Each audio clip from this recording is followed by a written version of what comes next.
आज जातीय प्रेस दिवस यही उपलक्षे समस्त गणमाध्यम प्रतिनिधि से प्रिंट मीडिया हूँ इलेक्ट्रोनिक्स मीडिया हूँ सामाजिक गणमाध्यम बा सोशल मीडिया हूँ जो माने समाज गणमाध्यम बा प्रचार माध्यम होती से मु हार्दिक शुभेच्छा शुभकामना एवं अभिनंदन जनाऊँ। गणमाध्यम बा आपण सोशल मीडिया हूँ गणतंत्र चतुर्थ स्तंभ।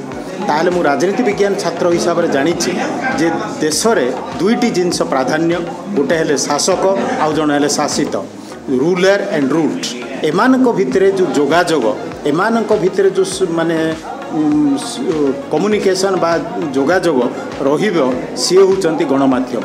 तेणु लोक कौन चाहते आपण सरकार पाखे पहुँचेबे सरकार कौन चाहते लोकों पाखे पहुँचेबे। तेणुक आपणकर वार्ता आपणकर जो माध्यम आपणकर जो कार्यक्रम माध्यम समाज राष्ट्र एवं प्रत्येक जो अनुष्ठान बलवत्तर रहिबो जोटी समाज रे सुधारिबार आवश्यकता अच्छी आपण माध्यम समाजटा सुधरी जाए।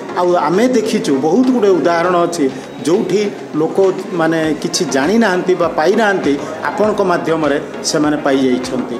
जेमती आमर जयपुर लक्ष्मी पंडा जे कि विशिष्ट स्वाधीनता संग्रामी आपण माध्यम ही भारत राष्ट्रपति तांको जातीय माने स्वाधीनता संग्राम मर्यादा देले राज्य सरकार एक भव्य मूर्ति जयपुर प्रतिष्ठा करिसेंती। कहिबार उद्देश्य हला जे आपण माने प्रत्येक जिनिस को निजे कष्ट स्वीकार करी लोकलोचन को आनी आपण माने जिनिसटी को प्रतिपादन करती।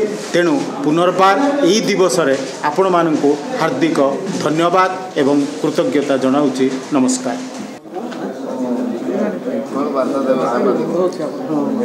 आज 52तम प्रेस दिवस अवसर रे नवरंगपुर रे जिला प्रशासन तरफ परिवर्धित परिस्थिति रे गणमाध्यम स्वरूप विषय आलोचना करा जाइतिला। आज की 6 मास पूर्वर जदि ओडिशा देखिबा ताहले मते लागुची जे सांबादिकंकर पार्टी को बंद करा जाइतिला। ताको विभिन्न क्षेत्र रे जोटा ओडिशार भाग्य निर्धारण करने जो जगह जाती सेठी ताको प्रवेशर मध्य निषेध थिला। किंतु 6 मास पर देखिबे जून पर देखिबे ताहले सांबादिक मानकर जो स्वाधीनता को ताकर जो मत व्यक्त को सरकार सम्मान देई करी ताको किमिति सहज सरल करी लोकं पाखरे पहुँचाई पारिबो तार पई स्वरूप बदला जाइछि बोधे सेटा मध्य आज आलोचनार विषय।